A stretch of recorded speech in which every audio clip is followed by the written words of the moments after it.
Yok olup gitmiş topluluklar arasında öyle bir toplum var ki günümüze kadar muazzam eserler bırakmıştır. Kur'an'da bile bahsi geçen bu topluluk neden ve nasıl yok oldu? Antik Petra şehrinin hikayesi neydi? Geçmişin Sırları kanalına hoş geldin.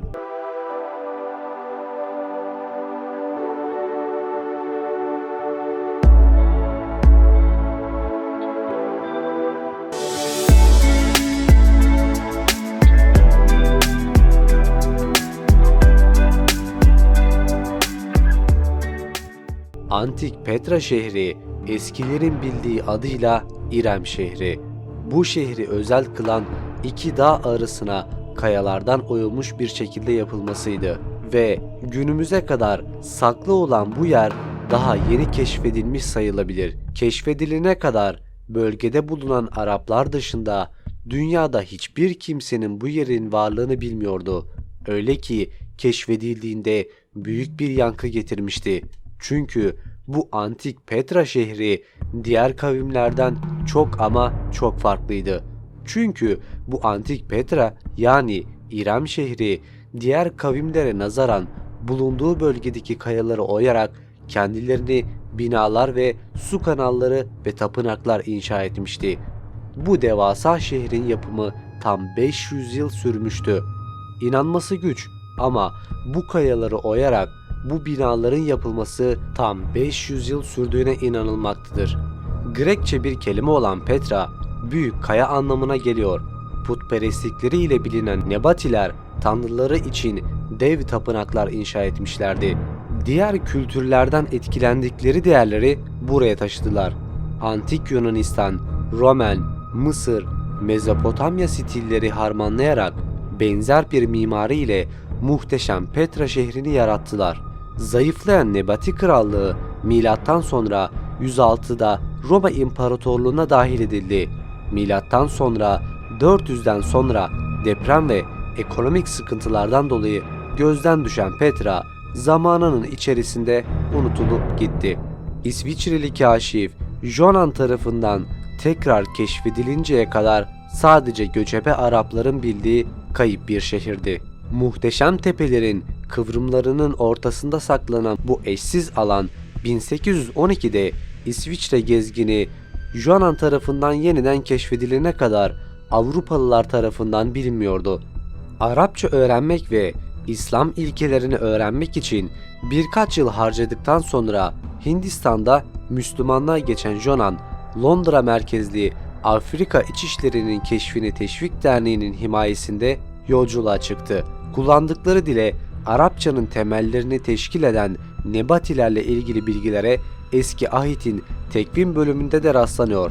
Eski Ahit'te Neboyat denilen halkın Hz. İbrahim'in oğlu İsmail'in 12 oğlundan en büyüğünün soyu olduğundan ve bu 12 soyun köyleri ve obaları ile Mısır'a kadar olan topraklarda oturduklarından söz ediliyor. Petra'nın en nefes kesen yönlerinden biri renkli kum taşı yapısı ve harika mimarisi. Sanatçı Edward Lear 1858'de Sekontat'taki caddeyi gezerken şu notlarına "Taş tonu benim beklentimin ötesinde parlak ve neşeli" diye yazdı. Yardımcısı ve aşçısı Giorgio, "Oh efendim, biz çikolata, jambon, köri tozu ve somon dünyasına girdik" diyerek keyfini dile getirmiştir. Bir zamanlarda bir şair tarafından gül kırmızısı şehir olarak tanımlanan Petra aslında leylak gri ve beyazdan oluşan ve sarı girdaplarla kırılan puslu pembe bir renge sahipti. Hiçbir renk aynı kalmıyor. Çünkü renkler günün saatine ve ışığın kalitesine göre sürekli değişiyor. Kaya parlak, yeşil ve pembe zakkum veya kaktüs çiçeği turuncusu ile daha da belirginleşiyor. 1958'de UNESCO Dünya Mirası listesine dahil edildi. Dünyanın yeni 7 harikasından biri olarak da seçilen Petra, Ürdün'ün en tanınan sembollerinden birisi. Bu görkemli antik şehir pek çok filme de sahne olmuştur. 1989 yılında çekilen Indiana Jones, Son Macera, Mumya Geri Dönüyor bunlardan bazıları. Buraya kadar muazzam bir şehir olduğunu sizlere aktardım. Bir de işin komple teori kısmı var ve Kur'an'da neden geçtiğine bakalım. Aynı zamanda Mekke'nin kıble olmadığını, bu antik kentin Petra olduğu yönündeki iddialara bir bakalım. Lütfen videonun sonuna kadar dinleyin. Yoksa yanlış anlayarak yanılgıya düşebilirsiniz. Çünkü bu konudaki iddialar ciddi ve gitgide yayılmaktadır. Hua-Sing Camii Çin'dedir. 627 yılında inşa edilmiştir. Fustat Camii Mısır'dadır. 641 yılında inşa edilmiştir. Emevi Sarayı Ürdün'dedir. 700 yılında inşa edilmiştir. Baalbek Camii Lübnan'dadır. 701 yılında inşa edilmiştir. Aynı şekilde Amman Kalesi Ürdün 701, Sana Camii Yemen 705, Kihirbat Alminya İsrail 706, Vasit Camii Irak 706, Mescid-i Aksa İsrail 706, Batı Şeria 724, Anjar Camii Lübnan 724 yılında inşa edilmiştir. Bunlardan iki nolu camiye bakalım. Marco Polo Çin'e ulaştığında burada binlerce Arap tüccar görür. Araplar binlerce yıl boyunca Çin'e ticaret için gitmektedirler.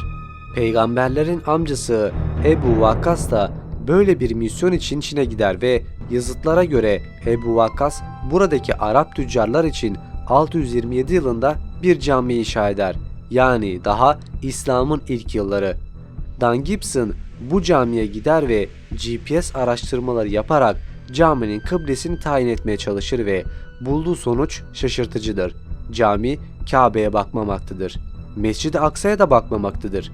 Mekke'nin 12 derece kuzeyine bakmaktadır.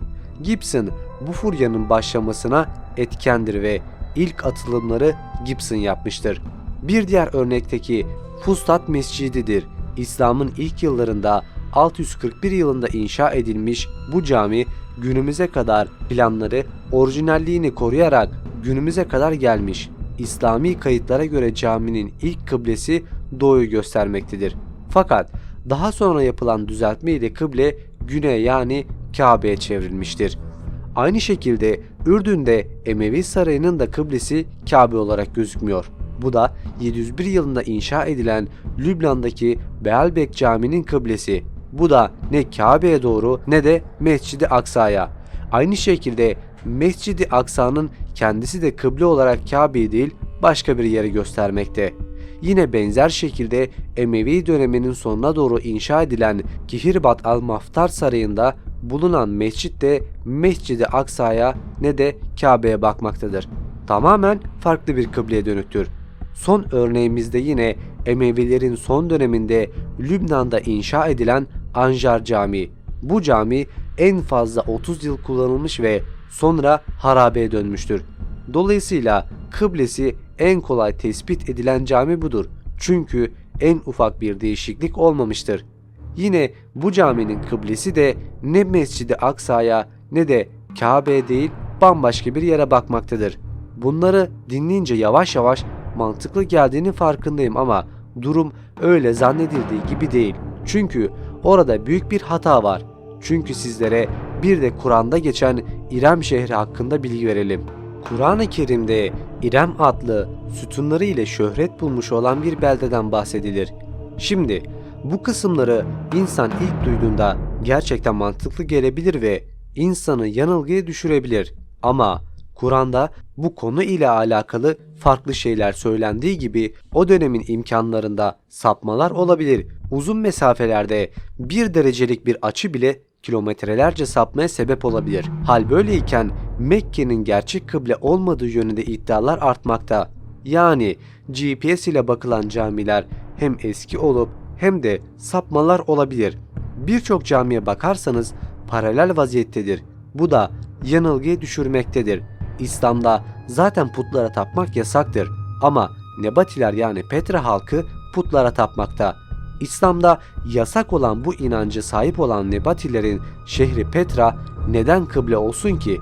Şimdi ise Kur'an'da geçen kısımlara bakalım. Şüphesiz biz senin yüzünün göğe doğru çevirmekte olduğunu görüyoruz. Elbette seni hoşlandığın bir kıbleye döndüreceğiz. Artık yüzünü Mescid-i Haram tarafına çevir. Ey müminler! Nerede bulunursanız bulunun, siz de namazlarda yüzlerinizi o tarafa çevirin. Şüphe yok ki kendilerine kitap verilenler bunun Rablerinden gelen gerçek olduğunu çok iyi bilirler. Allah onların yaptıklarından asla habersiz değildir. Ayrıca Bakara suresinde 144-150. ayetlerde kıblenin Mescid-i Haram'a doğru olduğunu bildirmektedir. 150. ayetin meali şöyledir: Resulüm, her nereden yola çıkarsan çık, hangi tarafa gidersen git, bulunduğun yerde yüzünü namazda Mescid-i Haram yönüne çevir. Ey müminler! Siz de nerede olursanız olun yüzünüzü o tarafa çevirin ki insanlar için aleyhinize bir delil olmasın. Ancak onlardan zulmedenler müstesna. Sakın onlardan korkmayın. Yalnızca benden korkun. Ta ki ben de size olan nimetimi tamamlayayım da böylece hidayete ermiş olasınız. Kıble hakkında olan sureler bu şekilde aktarıldığı gibi bir de Petra halkı hakkında sureler vardır. Şunu da belirtmek isterim ki Ad kavmi ile Nebatiler yani Antik Petra şehrinin İrem şehri olduğu yönünde bir anlatım mevcut. Sadece bu ikisi birbirine uyumludur. Bu nedenle Antik Petra'nın İrem şehri olduğu düşünülmektedir. Kur'an-ı Kerim'e gelince ise şunlar yazmaktadır: Görmedin mi Rabbin ne yaptı Ad kavmine? Yüksek binaları olan ve ülkelerde benzeri yaratılmamış İrem şehrine. Helak oluşları bütün insanla ibret olan Ad kavminin yaşadığı Ahkaf diyarı Yemen, Aden ve Umman arasındadır. Ad kavmi Arabul Aribe denilen Arabistan Yarımadası'na ilk yerleşen kavimlerdendir. Verimli toprakları olan bu kavmin otu, suyu ve çeşitli nimetleri bol, bağlık, bahçelik bir yerdi. Yerin üzerinden gürül gürül akan ırmakları, bağları, bahçeleri, sürü sürü davarları, yer altında muhtelif su depoları ve köşkleri vardı. Hatta Ahkaf mıntıkası İrem adıyla tanınmıştır. Meşhur İrem bağları tabiri oradan gelmektedir. Bu kavmin insanları güçlü, kuvvetli, cüsseli, uzun boylu ve uzun ömürlüydü. Ad kavmi kayaları yontarak evler yapar, gösterişli binalar inşa ederlerdi. Bunların içinde bağlar, bahçeler ve güzel havuzlar bulunurdu. Her yer göz kamaştırıcı güzelliklerle doluydu. Ad kavmi Nuh tufanından sonra putperestliğe dönen ilk kavimdir. Bu kavmin zamanla dünya nimetlerine gark olmaları sebebiyle Allah'tan gafil kaldılar. Fitne ve fesat ile dinlerinden uzaklaştılar. Nuh tufanının dehşet ve hikmetini düşünmeyip iyice dünyaya daldılar. Gelen nimetlerin çokluğuna bakarak aldandılar. Kibre kapıldılar, böbürlendiler. Allah Teala da onlar hakkında şöyle buyurur: Ad kavmine gelince yeryüzünde haksız yere büyüklük tasladılar. Bizden daha kuvvetli kim var dediler. Onlar kendilerini yaratan Allah'ın onlardan daha kuvvetli olduğunu görmediler mi? Onlar bizim ayetlerimizi inkar ediyorlardı. Nuh tufanından sonra ilk helak edilen kavim onlar. İlahi istikametten o kadar ayrıldılar ki Samet, Semud, Seda ve Heba adlı putlar edindiler ve onlara tapmaya başladılar. Zalim ve gaddar oldular. Güçsüzleri, kimsesizleri eziyorlardı. Zavallı kimseleri yüksek binaların üstüne çıkarır, oradan aşağı atarlardı. Sonra onun parçalanmış manzarasını seyreder ve bundan zevk alırlardı. Yani kalpleri bu kadar katılaşmıştı. Zulüm akıl almaz derecede artmıştı. Zayıf kabilelere baskınlar yapıp mallarını yağmalarlardı. Lüks ve gösterişte çok aşırı gitmişlerdi. Nuh tufanından sonra ilk helak edilen kavim Hazreti Hud'un bu Ad kavmi oldu. Bu kesim Kur'an'da ve günümüze kadar gelen bir bilgi. Kısacası yüzünü oraya çevir derken önemli olan maksat olduğunu söylemek gerekir. Yani senin amacın kıbleye dönmek. Bu nedenle insanlar çarpıtmak için ellerinden geleni yapmakta. Bunlara kanmayın. Okuyun, araştırın. Bir sonraki videoda görüşmek dileğiyle. Kendinize iyi bakın.